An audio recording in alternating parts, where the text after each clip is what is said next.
kudus-Mu, penuhi bait-Mu, dan ku tersungkur menyembah-Mu. Yang ku nampak hanya kemuliaan-Mu. Lagi sekali jemaat Tuhan angkat pujiannya. Hadirat-Mu memenuhiku, hadirat kudus-Mu penuhi bait-Mu, dan ku tersungkur menyembah-Mu. Yang ku nampak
selamat hari Minggu.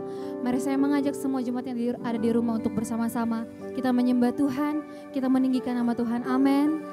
Sebab Dia Allah yang besar, Dia Allah yang layak ditinggikan. Mari kita siapkan hati kita berikan yang terbaik bagi Tuhan Yesus pagi hari ini. Yes Lord. Mari kita agungkan nama Dia, sebab Dia Allah yang besar.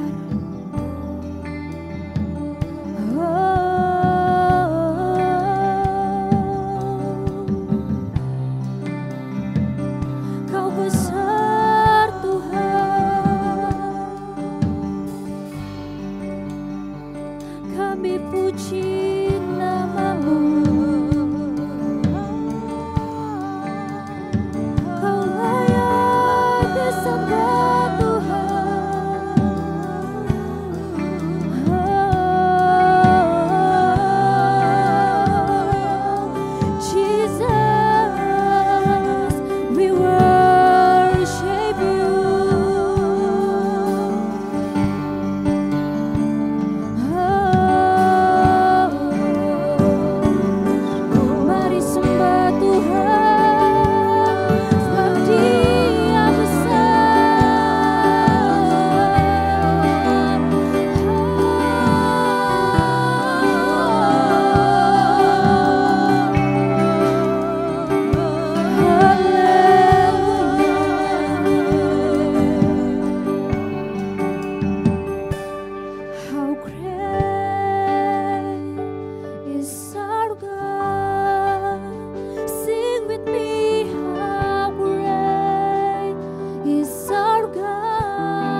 mengucap syukur Tuhan Yesus buat hari ini.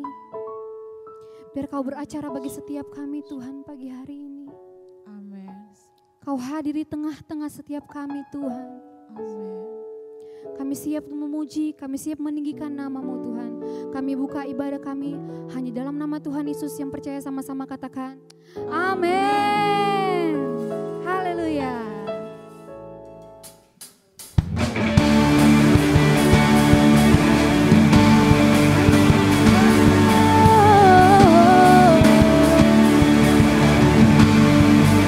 Mari sama-sama nyanyikan. Firman terangi jalanku, perisai iman di setiap waktu.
kasih Tuhan Yesus. Kami siap mendengarkan kebenaran firman-Mu Tuhan. Bentuk hati setiap kami Bapa. Sampaikan apa yang menjadi isi hati-Mu buat setiap kami pagi hari ini.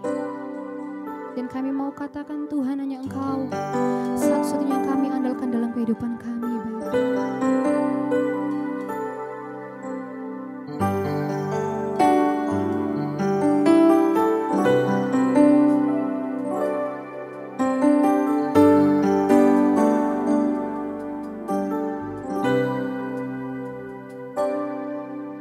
Ku perlu Engkau Yesus, haus jiwaku menantikan-Mu.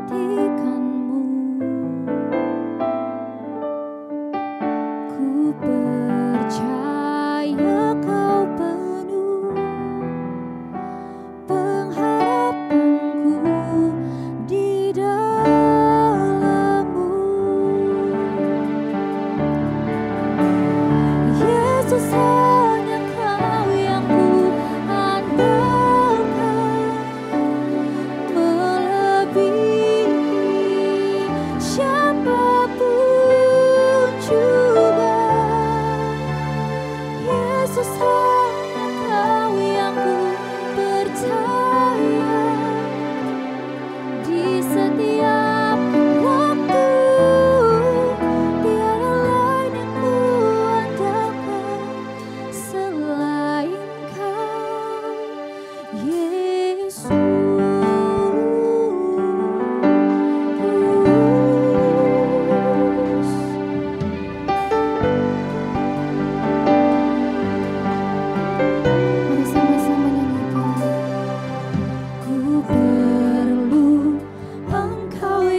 Bapa, kami berterima kasih untuk anugerah-Mu, untuk kesempatan yang terbaik yang Engkau beri.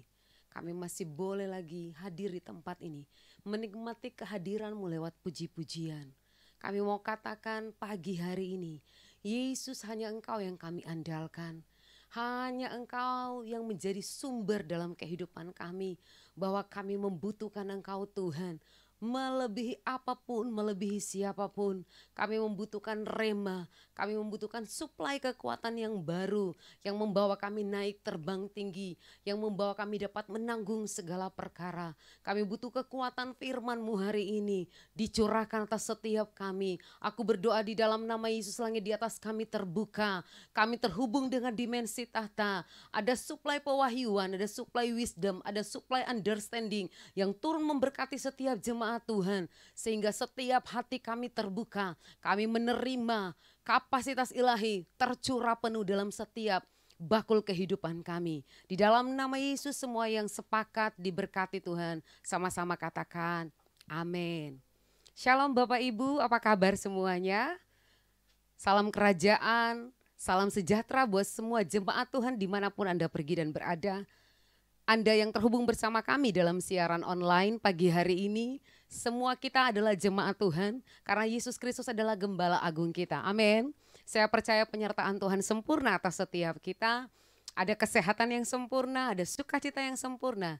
Kita masih boleh berkumpul bersama dengan Tuhan, menikmati berkat-berkat Tuhan. Hari ini saya ingin share tentang firman Tuhan yang luar biasa, yang menguatkan saya, dan saya percaya firman Tuhan yang sama pun akan menguatkan Bapak Ibu. Saya mengambil tema pagi hari ini adalah temukan kekuatanmu. Sekali lagi tema pagi hari ini adalah temukan kekuatanmu. Semua orang ingin terlihat kuat, betul? Gak ada seorang pun di dunia ini yang mau kelihatan lemah. Tetapi semua memiliki kecenderungan untuk memiliki power, memiliki kekuatan, ingin selalu terlihat baik-baik saja, ingin semua mengalami penambahan dalam hidup ini. Tidak ada seorang pun yang akan mau mengalami pengurangan, tetapi semua orang ingin mengalami penambahan. Semua orang ingin mengalami bahwa kehidupannya makin naik dan tidak turun.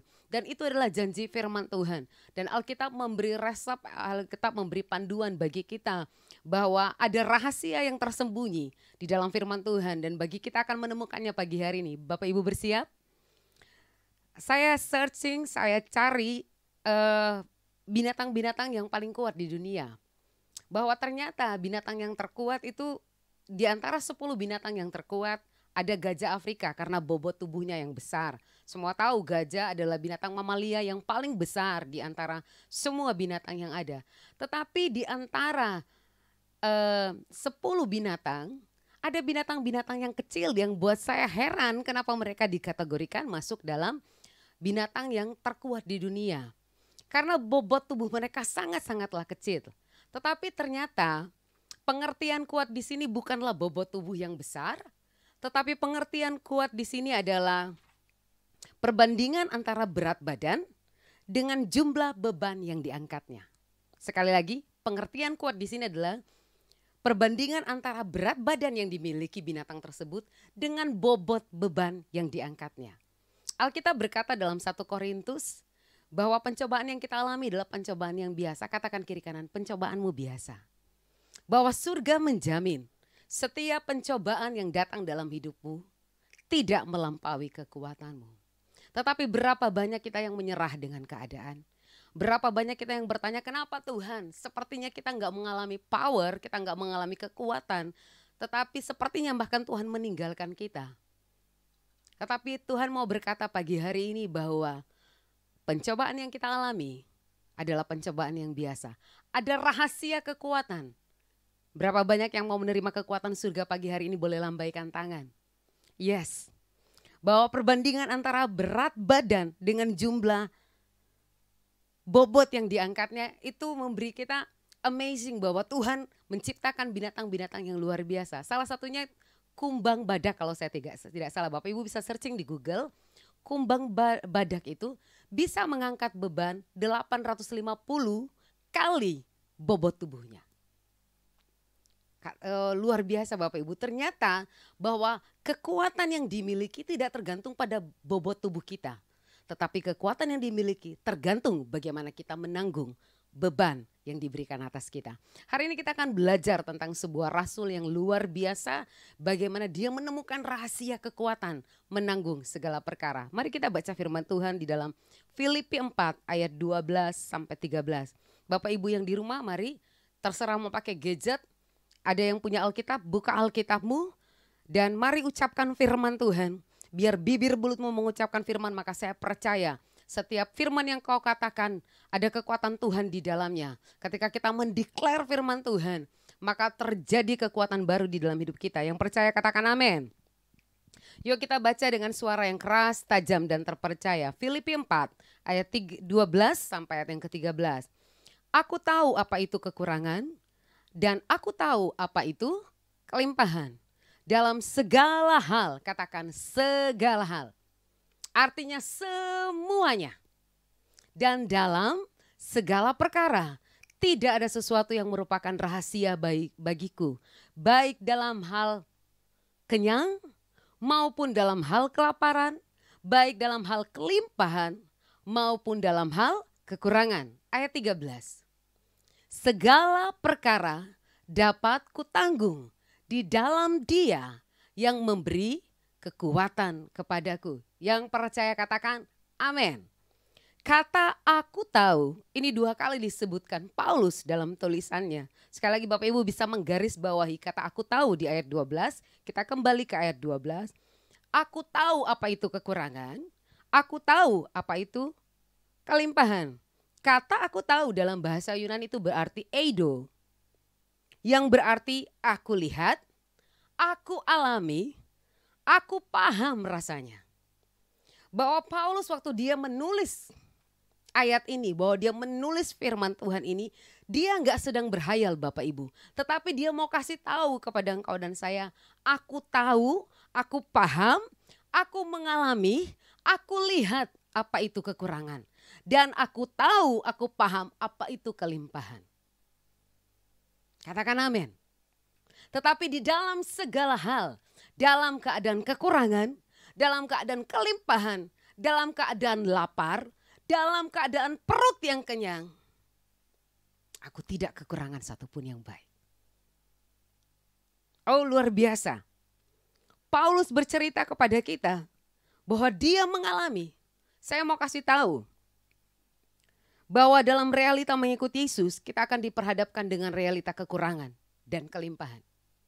Semua suka berkat, jadi setiap kali kalau hamba Tuhan atau Alkitab menulis tentang berkat, semua akan excited, akan bergairah, akan euforia tentang itu. Tetapi minggu lalu saya share kebaikan Tuhan itu enggak hanya berupa berkat, tapi kebaikan Tuhan juga berupa didikan. Dan makin kesini Tuhan makin membawa kepada kita bahwa ada 2 realita yang harus dialami orang percaya. Bahwa keadaan kita enggak selalu dalam keadaan kelimpahan, tetapi juga enggak selalu dalam keadaan kekurangan. Bahwa di dalam keadaan kekurangan maupun keadaan kelimpahan, di dalam keadaan lapar, dalam keadaan kenyang, engkau akan mengalami kekuatan menanggung segala perkara. Ada kekuatan yang tersembunyi yang akan disuplai di dalam hidupmu, sehingga ketika engkau mengalami kelimpahan, engkau tidak akan meninggalkan Tuhan, melupakan Tuhan, dan ketika engkau mengalami masa kekurangan, engkau tidak akan menolak Tuhan dan meninggalkan Tuhan. Sekali lagi, ada kekuatan yang diberikan Tuhan, disuplai dalam kehidupanmu. Sehingga ketika engkau mengalami kelimpahan, engkau memiliki kekuatan di dalammu. Ada bobot di dalammu yang membuat engkau tidak sombong. Yang membuat engkau tidak melupakan dari mana engkau berasal. Tetapi engkau menyadari sepenuhnya engkau tahu dari mana kelimpahan itu. Dan engkau akan mempergunakan kelimpahan itu untuk tujuan Tuhan, bukan untuk tujuan dirimu sendiri.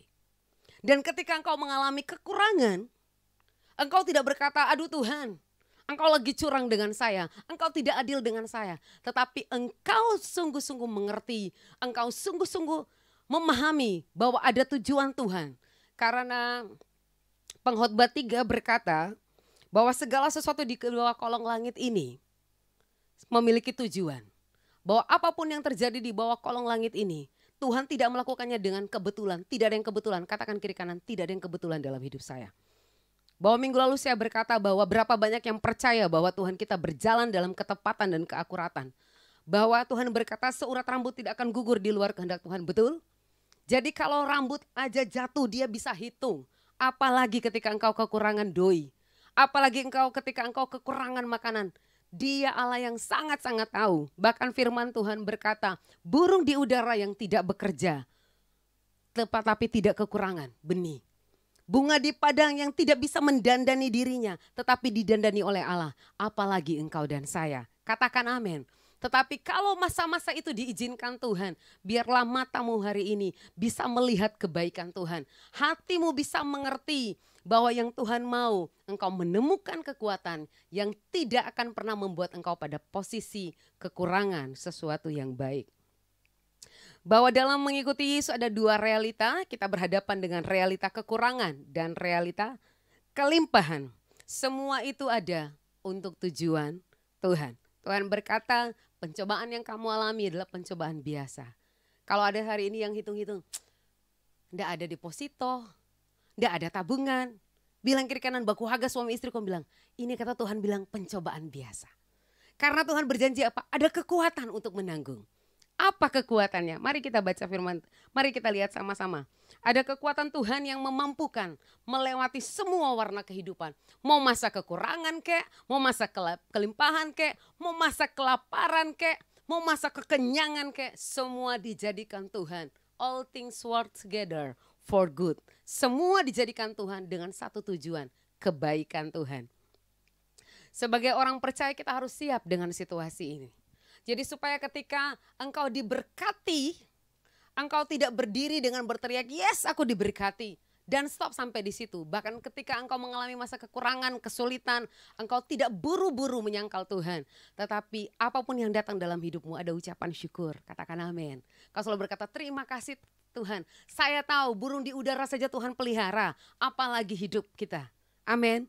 Bukankah manusia adalah makhluk yang termulia? Kalau kumbang badak saja, wow.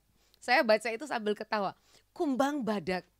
Dia bisa mengangkat beban 850 kali bobot tubuhnya. Coba tanya kiri kanan, kamu mampu berapa? Ayo, goncang kiri kanan. Kamu mampu berapa? Kamu nyerahnya berapa? Ariel bisa ngangkat berapa, Ariel? Kalau bobot badan Ariel jauh melebihi kumbang badak. Tetapi bukan kekuatan yang di luar. Tetapi katakan sama-sama, kekuatan di dalam. Tuhan berkata dalam firman, bukankah Yesus berkata dalam firman Tuhan, kalau engkau mau mengikuti aku, Tuhan enggak akan berkata, engkau enggak akan pernah mengalami masalah. No. Hidup kita bukan berarti hidup yang lepas dari masalah. Tapi bukan karena berarti Tuhan enggak cinta sama kita. Justru Tuhan lagi sayang-sayangnya sama kita. Tetapi kalau Tuhan mengizinkan masalah, karena Tuhan berkata, engkau diberi kekuatan untuk hidup melampaui masalah. Sekali lagi. Engkau mengalami masalah, tetapi Tuhan berkata engkau dapat menjalani kehidupan melampaui masalah. Bahwa masalah tidak akan menghancurkanmu, tekanan tidak akan mengalahkanmu, tetapi lewat itu engkau akan menerima suplai kekuatan yang baru. Pelajari Alkitab Bapak Ibu, hidup semua orang yang dipilih Tuhan gak semua perjalanan yang mudah. Daud, minggu lalu saya share, begitu dia proklamirkan surga diurapi, dia nggak langsung dapat tahta, dia nggak langsung dapat singgasana. Yang ada di hadapannya apa? Diburu untuk dibunuh. Musa, begitu diurapi dia harus berhadapan dengan bangsa Israel yang tegar tengkuk. Yusuf, begitu dia dapat mimpi, langsung dilempar ke sumur, langsung dijual sebagai budak. Apakah Tuhan nggak menyertai mereka? Oh, Tuhan sangat menyertai mereka. Tetapi itu cara Tuhan menyertai engkau dan saya. Manusia boleh berkata engkau ditinggalkan Tuhan. Manusia boleh berkata ada apa dengan hidup orang ini. Tetapi bukan perkataan manusia yang membangun hidup kita. Tetapi perkataan Tuhan yang membangun hidup kita. Katakan amin. Di ayat ini di dalam Filipi 4 ayat 12 Paulus mau berkata kepada kita. Agar kita siap menghadapi segala situasi yang ada. Bahkan di dalam terjemahan Amplified Bible di ayat yang ke-13 di situ di Paulus malah dengan excited dia berkata, ada kekuatan di dalamku yang mampu menanggung segala perkara, so aku excited.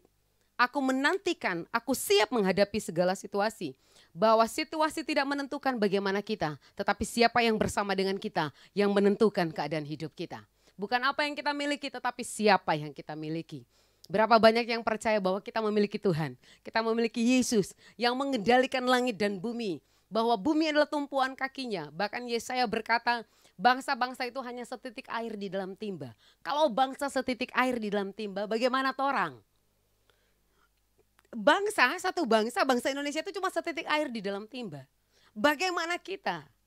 Tuhan itu begitu besar. Karena dia begitu besar, kadang-kadang dia memakai situasi yang sulit untuk menunjukkan betapa besarnya dia. Ada sebuah film yang kami tonton beberapa tahun yang lalu, Facing the Giant. Ada seorang pemeran di situ bernama David dan dia komplain dengan tubuhnya yang mungil. Dia berkata kepada papanya, kalau Tuhan itu ada, kenapa saya diciptakan kecil? Karena dia pengen sekali jadi pemain sepak bola. Tetapi karena tubuhnya pendek, dia nggak bisa direkrut sebagai pemain bola. Kalau dia berkata kepada papanya yang cacat, yang ada di kursi roda, dia bilang, kalau Tuhan itu ada, kenapa dia menciptakan saya kecil? Padahal saya pengen jadi seorang pemain bola. Lalu papanya dengan santai sambil senyum dan berkata kepada David, justru lewat keadaanmu Tuhan ingin menunjukkan seberapa besarnya dia. Bahwa engkau boleh kecil di mata manusia, tetapi saat Tuhan menyatakan kehendaknya, Tuhan sanggup mengangkat engkau. Dan memang di ending itu dia menjadi seorang pemain bola. Bahwa cara Tuhan gak bisa dipikir dengan logika kita. Orang boleh menghakimi engkau, orang boleh berkata masa depanmu selesai, masa lalumu gak beres, engkau bukan dari keturunan darah biru dan sebagainya. Tetapi di mata Tuhan, darahnya tercurah kepadamu, engkau adalah orang yang sangat dikasihi Tuhan. Dan sekali dia mengasihi, kasihnya tetap sepanjang hidup kita. Kasih Tuhan itu tidak pernah berubah dulu, sekarang, sampai selama-lamanya. Ketika dia berkata, aku mengasihi Elis, aku mengasihi Karen, aku mengasihi Joshua, maka sampai selama-lamanya dia tetap mengasihi kita. Yang percaya katakan, amin. Yuk kita lihat di dalam ayat yang ke-13. Paulus belajar untuk menemukan kekuatan menghadapi segala situasi. Hari ini kita akan belajar bagaimana memiliki kekuatan menghadapi segala situasi. Berapa banyak yang ingin menerima kekuatan menghadapi segala situasi? Boleh lambaikan tangan. Yuk Filipi 4 ayat 13, ini ayat hafalan bagi kita semua.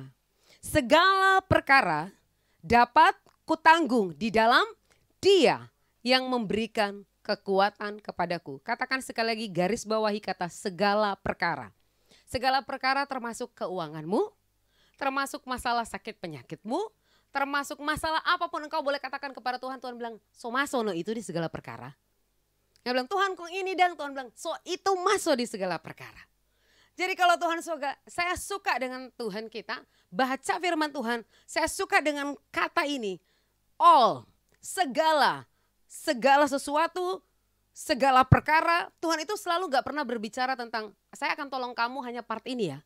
Saya akan tolong kamu hanya usia dari umur sekian sampai umur sekian. No, ketika dia berkata dia Allah Immanuel yang menyertai engkau, dia enggak berkata, oh saya menyertai kamu hanya dari umur 1 sampai 10 tahun. Setelah itu terserah kamu. Enggak, waktu dia berkata aku Allah Immanuel, maka dia bertanggung jawab, dia menyertai. Bahkan sampai kapanpun, sampai putih rambutmu dia tetap Yesus yang akan menggendong kita. Katakan amin.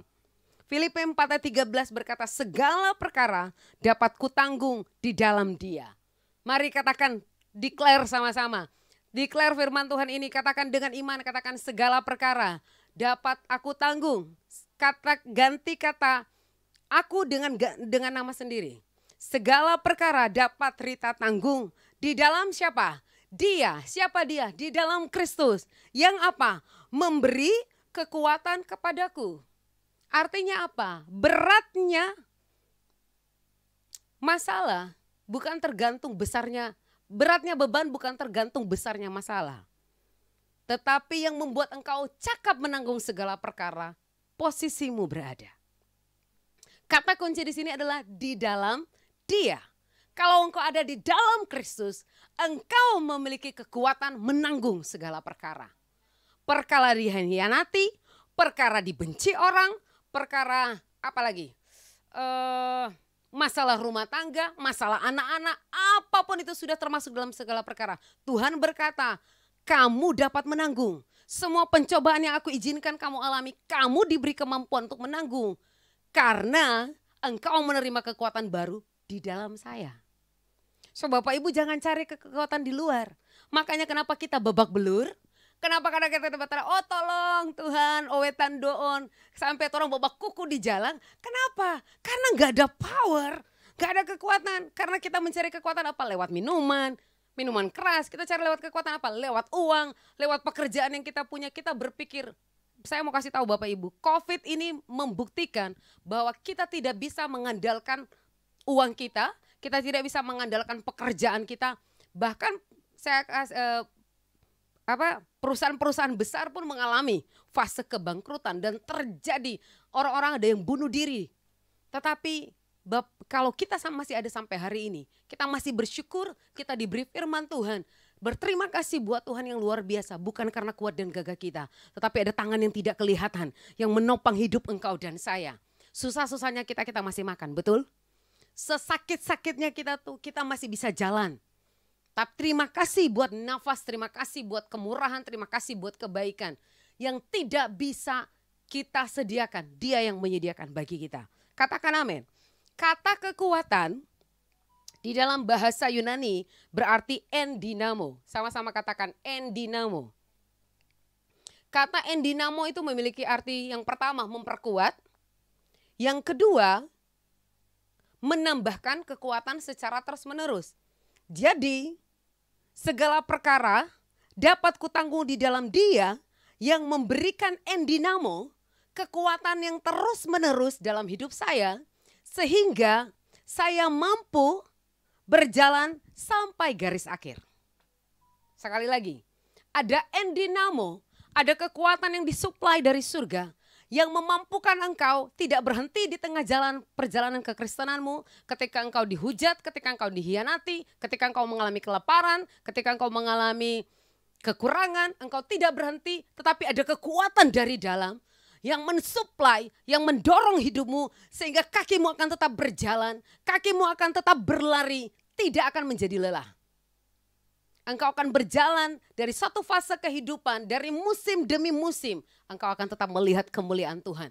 Kenapa? Ada endinamo, ada kekuatan yang terus menerus, katakan terus menerus. Orang mengalami satu masalah kadang-kadang masih bilang, oh kita kok mampu. Tetapi bayangkan kalau alami masalah, orang bilang susah, ada istilahnya? Susah datang, miskin somalendong. Pokoknya masalah yang bertubi-tubi. Hari ini belum selesai 1, 2 so datang, lihat ke kanan ada 3 kamari. Untuk itulah kekuatan disediakan kepadamu.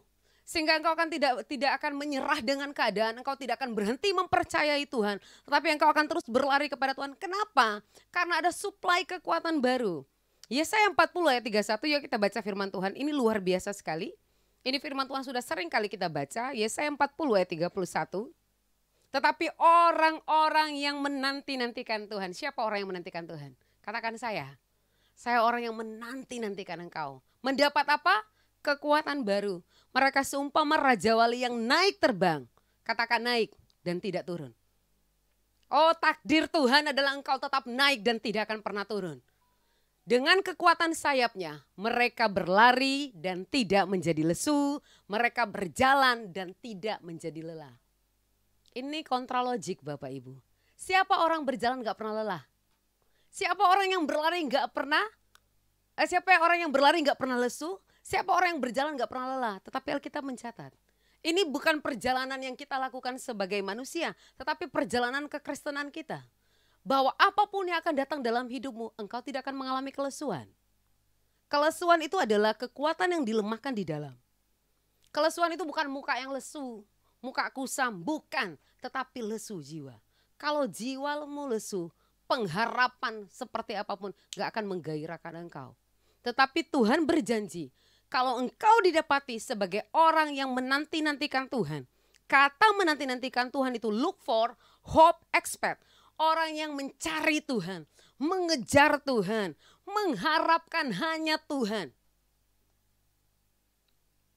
Adakah engkau didapati sebagai orang yang Tuhan, saya tidak mengandalkan keuangan saya tidak mengandalkan pekerjaan saya, tetapi saya menanti-nantikan engkau. Saya mengejar engkau habis-habisan. Saya mengharapkan, saya menaruh semua masa depan anak-anak saya, masa depan suami saya, keselamatan suami saya, keselamatan anak saya taruh di bawah kakimu. Maka engkau akan didapati sebagai orang yang tidak akan lesu ketika engkau berlari, yang tidak akan lelah ketika engkau berjalan. Kenapa? Karena seperti burung Raja Wali, engkau didapati ketika engkau menanti-nantikan Tuhan, ada change, katakan change. Ada pertukaran kekuatan. Ada momen di mana engkau mengalami lemah, tetapi begitu di saat engkau menantikan Tuhan, engkau mencari hadirat Tuhan, engkau mengejar Tuhan, engkau memposisikan dirimu di dalam Dia, yaitu di dalam firman, maka terjadi pertukaran kekuatan. Kekuatanmu yang lemah diganti dengan kekuatan baru. Suplai surga terjadi atas hidupmu, sehingga hidupmu dibawa naik oleh Tuhan. Terbang bagaikan Raja Wali. Bagi sebagian burung badai adalah hal yang menakutkan, tetapi bagi Raja Wali itu adalah kesempatan untuk terbang tinggi. Bapak Ibu, Raja Wali tidak menghindari badai. Jujur sama Tuhan ya, berapa banyak yang suka menghindari badai. Kita suka ngeles kan, aduh Tuhan, kalau ada badai torong so tengking. Begitu ada badai dari 5 meter torong so tengking, dalam nama Yesus saya tidak akan kena badai. Padahal Tuhan memakai badai untuk mengangkat hidup kita lebih tinggi. Kenapa diumpamakan Raja Wali? Raja Wali gak takut badai Bapak Ibu. Raja Wali gak menghindari badai. Raja Wali menantikan badai. Bahkan dari apa yang saya baca, mata Raja Wali itu punya dikatakan sebagai penglihatan terowongan. Jadi dia bisa menembus radius beberapa jauhnya untuk melihat badai datang. Jadi seperti ada alat deteksi untuk mengenali beberapa waktu kemudian akan terjadi badai. Raja Wali gak sembunyi, kalau ayam sembunyi. Tetapi Raja Wali dia akan mengembangkan sayapnya. Dan dia akan menantikan badai. Kenapa? Karena begitu badai itu datang, tiba-tiba ada daya yang mengangkat dia jauh ke atas. Katakan amin. Badai adalah alat Tuhan untuk mengangkat hidupmu. Naik, terbang tinggi. Engkau menghadapi kemuliaan. Ketika kita di atas, badainya di bawah Bapak Ibu. Betul enggak? Waktu Raja Wali menghadapi badai, dia dilempar ke atas sehingga dia hanya lihat badai. Bahai badai. Dia menaklukkan badai. Dia suka dengan badai. Karena semakin ada badai, dia akan dibawa makin tinggi. Saya berdoa, engkau tidak menghindari badai yang diizinkan Tuhan dalam hidupmu. Tetapi engkau berkata badai adalah kesempatan untuk saya terbang tinggi bersama dengan Tuhan. Kenapa? Karena ada exchange, ada pertukaran kekuatan, ada pertukaran revelation, ada pertukaran wisdom yang akan Tuhan berikan lewat badai. Kalau engkau didapati sebagai orang yang menanti-nantikan Tuhan. So dengan kata lain, ketika Tuhan mengizinkan hal berat datang dalam hidup kita, tujuannya cuma satu, untuk kebaikan kita. Bolehkah kita berkata, saya berterima kasih untuk hal-hal berat yang saya alami, karena tujuannya untuk kebaikan saya. Apa kebaikan Tuhan? Pertama, mengangkat kita lebih tinggi, membuat kita makin kuat. Minggu lalu saya share, kesulitan membuat engkau makin dewasa. Kesulitan membuat engkau makin tough, makin kuat. Terima kekuatan Tuhan di dalam nama Yesus. Kataku tanggung di dalam bahasa Yunani itu berarti issue. Yang berarti sehat di dalam. Sehat di dalam sehingga memampukan kita memanifestasi tindakan yang extraordinary. Ada satu iklan yang saya suka itu berkata healthy inside, fresh outside. Kalau orang sehatnya di dalam, terpancar di luar itu fresh. Betul enggak? Di dalam tubuh yang sehat terdapat jiwa yang sehat. Sebaliknya, di dalam tubuh yang saya gak mau bilang kropos nanti menyinggung yang lain. Tetapi kalau kurang marah tiap hari berarti sehat apa sakit di dalam? Kalau engkau hari-hari marah, engkau hari-hari kerjaanmu menghakimi orang, itu sehat di dalam atau sakit? Kebas dalam nama Yesus. Tetapi biar setiap tekanan yang Tuhan izinkan, masalah yang Tuhan izinkan, itu menghasilkan engkau satu kata, ku sanggup. Issue. Ada sesuatu yang terjadi di dalam. Ada bobot ilahi yang dilahirkan Tuhan di dalam hidupmu. Engkau didapati sehat di hadapan Tuhan. Sehingga manifestasi tindakanmu, perkataanmu adalah perkataan yang menguatkan orang lain, perkataan yang memberkati orang lain. Kenapa? Karena jiwamu, rohmu sehat. Kalau rohmu sehat, jiwamu ikut sehat. Kalau jiwamu sehat, maka tubuhmu akan mengaplikasikan semua hal-hal yang baik. Katakan amin. Berapa banyak yang ingin menikmati healthy inside, fresh outside. Amin. Bahwa apa yang di dalam terpancar keluar, kata Tuhan. Bahwa kalau di dalammu sehat, engkau akan terlihat happy di muka. Enggak bisa dibuat-buat. Kalau orang pura-pura ketahuan. DP happy cuma bertahan 5 menit. Tapi dia bilang, kore pa dia. Keluar DP asli. Tetapi kalau orang yang benar-benar healthy inside. Dia mengalami kekuatan Tuhan yang mengubah hidupnya.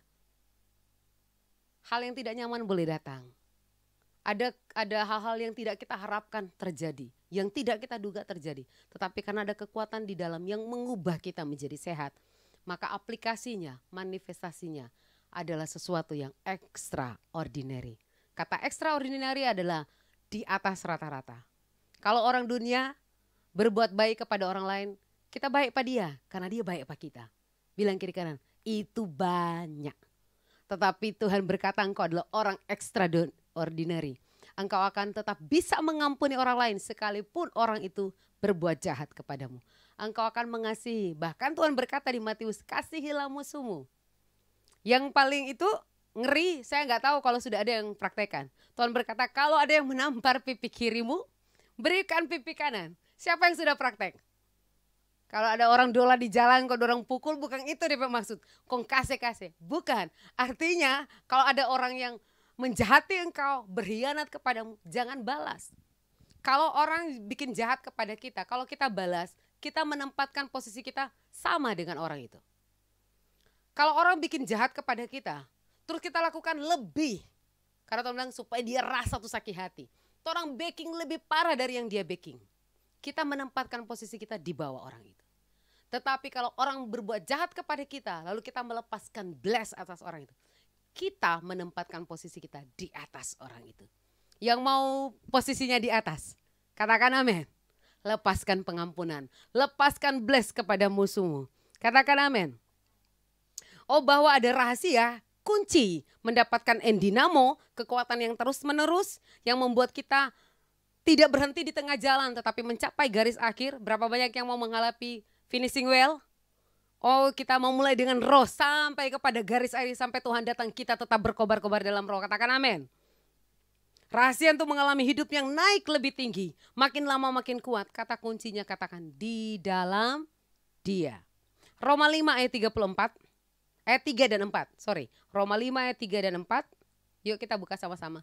Dan bukan hanya itu saja, kita malah bermegah juga dalam kesengsaraan kita. Karena kita tahu bahwa kesengsaraan itu menimbulkan ketekunan. Dan ketekunan menimbulkan tahan uji. Dan tahan uji menimbulkan pengharapan. Ayat 4. So jangan tolak-tolak tuh sengsara.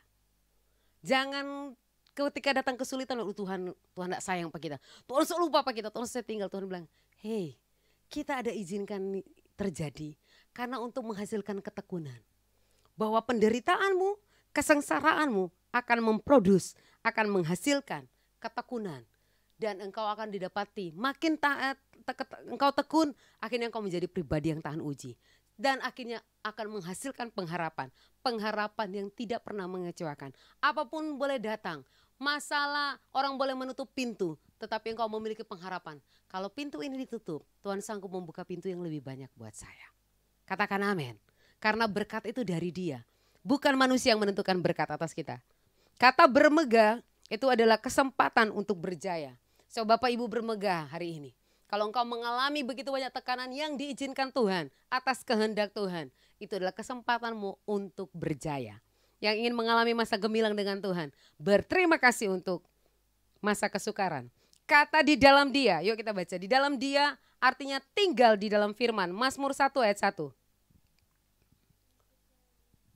Yuk Bapak Ibu mengingat waktu. Mazmur 1 ayat 1. Ayat 1 sampai 3. Berbahagialah orang yang tidak berjalan menurut nasihat orang fasik, yang tidak berdiri di jalan orang berdosa, yang tidak duduk di dalam kumpulan pencemooh. Ayat 1 dan 2 ada perbedaan. Yang ayat pertama, ayat 1 itu adalah orang yang di luar Tuhan. Orang yang di luar Tuhan ini kategorinya. Berjalan menurut nasihat orang fasik. Ini adalah kategori orang yang harus dijauhi. Katakan dijauhi. Jangan berteman, jangan mendengar nasihat orang fasik. Jangan mendengar saran orang fasik. Baru kedua, yang tidak berdiri di jalan orang berdosa. Kalau Tuhan sudah bebaskan engkau dari dosa masa lalu, darah Yesus sudah menghapus dosamu, jangan kembali lagi di jalan itu. Bertobat dari semua hal-hal yang tidak berkenan di hadapan Tuhan. Maka engkau akan didapati sebagai orang yang tinggal di dalam Dia, bukan di luar Dia. Yang ketiga, duduk dalam kumpulan pencemooh. Jadi apa yang harus dihindari? 3 kategori ini. Pertama, berjalan menurut nasihat orang fasik. Kedua, berdiri di jalan orang berdosa. Ketiga, duduk dalam kumpulan pencemooh. Bukan orang kalau duduk bawa tanya, kenapa pencemooh? Bukan begitu. Tetapi Bapak Ibu bisa lihat, orang kalau tiap hari, orang Manado bilang, tiap aku dapat angkat teru orang pehidop. Bahkan di Manado tuh terkenal dengan Carlota. Kemana-mana setiap ketemu cuman menceritakan kejelekan orang. Itu artinya mencemooh. Jangan bergaul dengan mereka. Sekuat-kuatnya engkau, dia kan bilang batu, sekerasnya batu kalau tiap hari ditetesin air, lubang. Seberapa kuat kita? Kalau engkau sudah tahu, Tuhan bilang hindari. Tetapi biarlah engkau jadi seperti ayat yang kedua. Tetapi yang kesukaannya ialah Taurat Tuhan dan merenungkannya itu siang dan malam. Dikatakan blessed, happy, berbahagia, fortune, beruntung, prosperous, makmur, enviable, patut ditiru. Orang yang memiliki kesukaan merenungkan, bukan merenungkan masalah, tetapi merenungkan firman siang dan malam, dia dikatakan Tuhan sebagai orang yang berbahagia, beruntung, makmur, patut ditiru. Ayat selanjutnya dikatakan ayat 3. Ia seperti pohon yang ditanam di tepi aliran air yang menghasilkan buahnya pada musimnya, yang tidak layu daunnya. Apa saja yang diperbuatnya berhasil. Berapa banyak yang mau berhasil? Mau berhasil versi Tuhan? Renungkan firman siang dan malam. Betul? Kadang-kadang orang lebih peka menyadari masalah daripada menyadari kehadiran Tuhan. Betul enggak? Orang tuh istilahnya, insting kita tuh lebih cepat menyadari ada masalah daripada menyadari Tuhan. Saya pernah waktu saya sharing tentang pengajaran di gereja, saya bilang begini, ada kesalahan khususnya di Manado, saya nggak tahu di tempat-tempat yang lain, tetapi khususnya di Manado, apa-apa anak-anak itu dibangun dengan pengajaran setang. Kalau anak-anak mau keluar malam-malam, keluar nggak nah? Setang mau tangka. Jadi anak-anak itu dibangun, dia lebih menyadari setan daripada Tuhan, betul enggak? Makanya jangan heran kok ada anak-anak tuh dia lebih sadar setan daripada Tuhan. Karena DP mama dan DP papa, apa-apa kasih setako. Ada kuntilanak, ada apa. Jadi yang membangun mereka itu bukan tentang kebenaran Tuhan. Harta dorang jadi panako basar, mama kurang bagi-bagian cambok. Laki-laki pe panako. Padahal dari kecili, apa-apa bilang. Keluar nggak di situ, ada kuntilanak. Keluar nggak di sini. Bertobat ibu-ibu yang seperti itu. Amin. Bangun anak-anak kita itu dengan firman. Kenapa bangsa Israel itu kuat sekalipun tubuh mereka kecil-kecil? Maksudnya bangsa Yahudi itu kan bukan orang yang besar-besar. Mereka bisa mengalahkan raksasa. Baca Ulangan. Mereka mau duduk, mau makan, berdiri kemanapun, itu firman yang disampaikan. Itu diulang-ulang. Itu membuild up. Kata meditate, merenungkan firman itu build up brain. Itu membangun kembali otak kita sehingga semua tahu bahwa di dunia ini orang-orang yang penting, orang-orang yang penemu-penemu itu adalah berasal dari keturunan Yahudi, betul? Yang menemukan Apple yang itu ada keturunan Yahudinya. Kenapa? Karena mereka dibangun dengan itu. Kalau engkau mau anakmu pintar, kalau engkau mau anakmu berhasil, ajar mereka untuk baca firman. Bukan sekedar baca, tetapi renungkan. Kata merenungkan dalam bahasa Yunani itu berarti haga, artinya dikunyah. Kalau meditate itu mama biak. Bapak Ibu pernah lihat sapi, dia kalau makan kunyah ulang. Lain kali dia setelang, abis itu dia kunyah ulang sampai dapat DP sari. Begitu kalau baca firman Tuhan. Yang cuma baca berbahagialah mereka yang, bukan begitu, itu bukan baca koran. Tetapi renungkan, Tuhan maksudnya yang berbahagia apa ya? Nah, makin engkau cari, tiba-tiba rema Tuhan akan datang kepadamu. Dan ketika engkau menemukan rema, itu akan menjadi nutrisi yang memberi kekuatan. Sama orang makan kacang Bapak Ibu. Kita tidak pernah lihat orang makan kacang kalau langsung lempar kongtlang. Kita mau bayar kalau ada yang begitu. Kacang tore. Orang makan cuma aja nyandak kunyah. Saya bisa bayangkan. Makanya kenapa kacang itu harus dikunyah.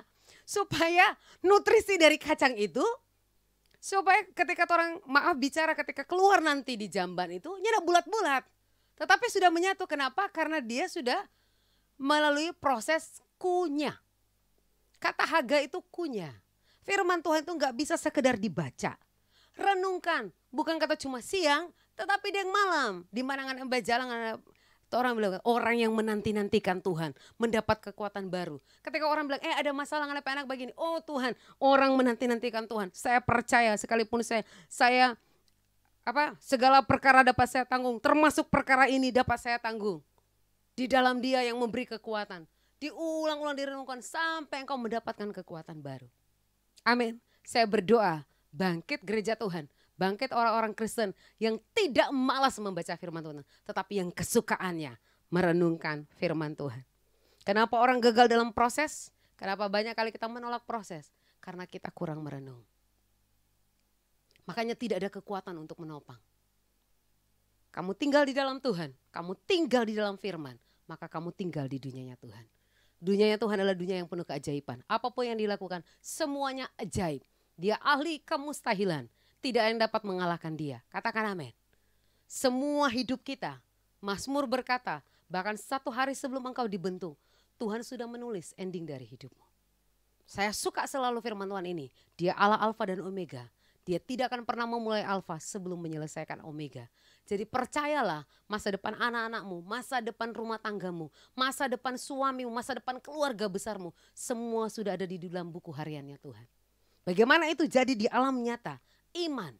Bagaimana iman bisa bertumbuh dan kuat? Firman Tuhan berkata, iman timbul dari pendengaran. Oleh apa? Carlota? Enggak. Iman timbul dari apa? Pendengaran oleh firman Tuhan. Siapkan waktu untuk banyak mendengar. Makin kamu mendengar firman, ada kekuatan baru yang masuk di dalam rohmu. Katakan amin. Orang yang lebih menyadari kehadiran masalah daripada kehadiran Tuhan, fix hidupnya penuh dengan masalah. Karena dia lebih sadar masalah. Begitu ada masalah dia bilang, oh Tuhan, dia ketakutan lebih dulu. Tapi kalau orang menyadari kehadiran Tuhan, dia lebih menyadari realita Tuhan. Ada masalah apapun dia bilang, kita tahu penderitaan ini akan menghasilkan ketakutan. Kita tahu segala perkara dapat kita tangguh. Karena ada kekuatan yang terus menerus. Ada endinamo yang diberikan Tuhan kepada kita. Ayat terakhir Bapak Ibu, sebelum saya tutup. Mau cari tahu berapa susahnya Rasul Paulus dibandingkan kita. Supaya gak ada kekristenan yang, ada satu pastor berkata kekristenan yang membleh, cengeng. Orang apa-apa menangis Pak Tuhan, bukan menangis hancur hati. Sayang diri. Tiap kali datang Pak Tuhan, Tuhan kasih ya. Besok tahu mau makan apa? Tuhan kasih ya. Tuhan bilang kenapa hidup dari dulu kasih yang terus. Tetapi biar bangun gereja Tuhan.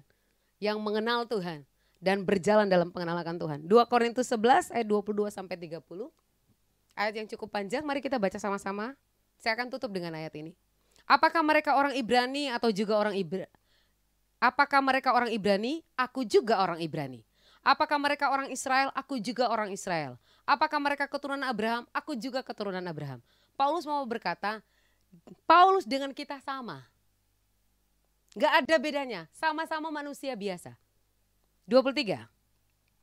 Jadi gak bilang, oh Paulus ketuk kuat no, dia ketuk rasul. Nyanda, dia manusia. Jadi kalau Paulus bisa mengalami kekuatan, Bapak Ibu dan saya pun bisa mengalaminya. Katakan amin. Apakah mereka pelayan Kristus? Siapa yang pelayan Kristus? Semua pelayan Tuhan kan? Gak ada yang pelayan setan, semua pelayan Tuhan. Jadi katakan aku pelayan Kristus. Aku berkata seperti orang gila. Lihat bahasanya. Aku lebih lagi, aku lebih banyak berjeri lelah, lebih sering di dalam penjara. Orang seberapa kali keluar penjara karena Tuhan? Bukan karena maboy, karena Tuhan. Didera di luar batas, kerap kali dalam bahaya maut. 24. Baca Bapak Ibu supaya mikir mau sayang diri. Lihat ini. 5 kali aku disesah orang Yahudi. Setiap kali 40 kurang 1 pukulan. Zaman dahulu kalau dicambuk itu 39 kali. 39 kali kalau setiap kali dicambuk. Makanya waktu Yesus pun dicambuk itu ada kepingan logam di situ yang 39 kepingan. Dan setiap kali dicambuk itu 39. Paulus berkata setiap kali dia dicambuk, setiap kali 40 kurang 1 pukulan. Dia menghadapi berkali-kali, 5 kali aku disesah. Tapi Paulus bilang, aku tahu apa itu kekurangan. Aku tahu apa itu kelimpahan. Tidak ada hal yang dapat memisahkan aku dari kasih Kristus. Bahkan semua yang aku miliki kuanggap sampah karena pengenalanku akan Kristus. Ayat 25. 3 kali aku didera, 1 kali aku dilempari dengan batu. Orang belum sampai dilempar dengan batu mungkin. 3 kali mengalami karam kapal. Sehari semalam aku terkatung-katung di tengah laut. Wow. 26. Terus.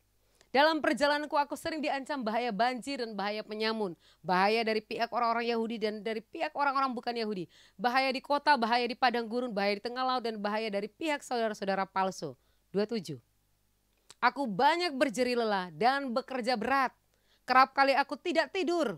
Aku lapar, aku dahaga. Kerap kali aku berpuasa, kedinginan dan tanpa pakaian. Wow. 28. Dan dengan tidak menyebut banyak hal yang lain lagi. Paulus bilang kita Senin tahu mau cerita bagaimana lagi. Jadi dia nak bilang semua.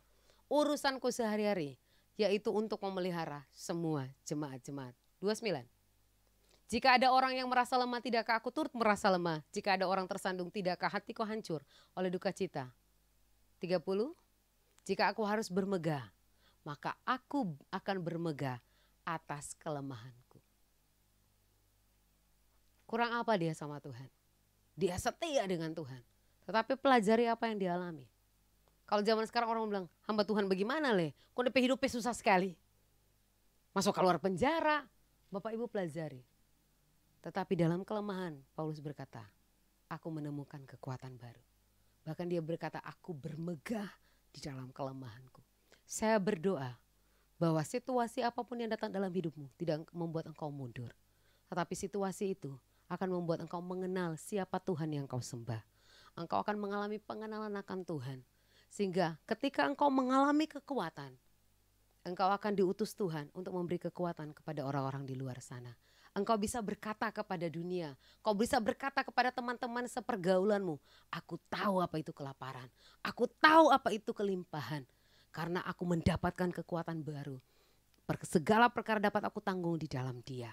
Katakan amin. Semoga memberkati Bapak Ibu. Mari kita bangkit berdiri. Kita berdoa bersama-sama. Semua tutup mata jasmanimu. Bagi Bapak Ibu yang rindu didoakan, taruh tangan kananmu di dada. Saya percaya Tuhan yang tidak terbatas ruang dan waktu. Dia Tuhan yang sama yang ada di depan Bapak Ibu. Yang hari ini mau berkata kepadamu, anakku, aku memiliki semua suplai kekuatan. Aku menyediakan semua sumber sukacita. Aku mau engkau menikmatinya selama engkau ada di bumi. Tetapi satu hal, caranya supaya engkau mengalaminya, tinggallah di dalam aku. Tinggallah di dalam firmanku. Renungkan firmanku siang dan malam. Biar Taurat itu menjadi kesukaan. Maka engkau akan mengalami kekuatan. Engkau berlari tidak akan menjadi lelah. Engkau berjalan tidak akan menjadi lesu. Bapa, aku berdoa di dalam nama Yesus. Firman sudah disampaikan. Dan aku percaya Tuhan, biar setiap kami mengalami revelation. Ada nutrisi firman, ada rema firman yang memberi kekuatan baru dalam setiap jiwa-jiwa yang mulai lesu, jiwa-jiwa yang mulai merasa lelah, yang mulai menyerah dengan keadaan. Tetapi ada tangan Tuhan yang menarik mereka ke atas, tangan Tuhan yang membawa mereka membumbung tinggi, sehingga mata mereka boleh melihat keajaiban, mereka boleh mengenal siapa Tuhan yang kami sembah. Dan aku percaya Engkau makin menjadi nyata dalam hidup mereka, sehingga kekristenan kami bukan sekedar cerita, tetapi kekristenan kami ada bobot Tuhan, ada kualitas Tuhan, ada realita Tuhan di dalamnya. Aku berdoa di dalam nama Yesus, suplai kekuatan baru dicurahkan atas setiap umat-umat Tuhan. Setiap rumah-rumah umat-umat Tuhan dibangun kesukaan. Para imam akan berfungsi sebagai imam. Para istri akan berfungsi sebagai tiang pendoa. Dan anak-anak akan belajar untuk mencintai Taurat Tuhan. Sehingga di setiap rumah akan dibangun Tuhan mesbah-mesbah yang baru. Sehingga Engkau akan mensuplai semua kami dengan kekuatan. Kami tidak akan menyerah atas keadaan. Tetapi keadaan sulit membuat mata kami terbuka. Membuat kami naik tinggi. Membuat kami mengalami kekuatan. Dan berjalan dari kemuliaan kepada kemuliaan. Di dalam nama Yesus kami bersyukur. Haleluya. Amin. Puji Tuhan Bapak Ibu, saat ini kita akan ikuti Church Update. Informasi selama sepekan sambil Bapak Ibu mempersiapkan persembahan dan nanti akan didoakan. Selamat menabur dan Tuhan Yesus memberkati.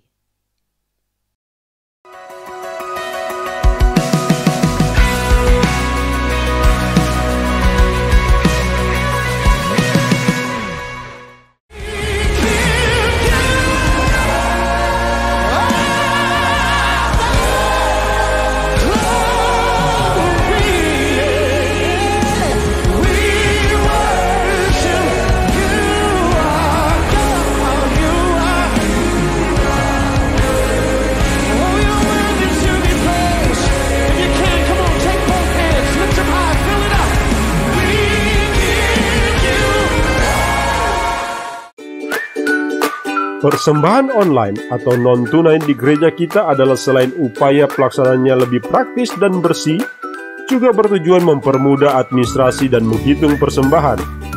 Fasilitas persembahan online gereja kita berupa transfer bank, internet banking, dan mobile banking dengan nomor rekening berikut ini.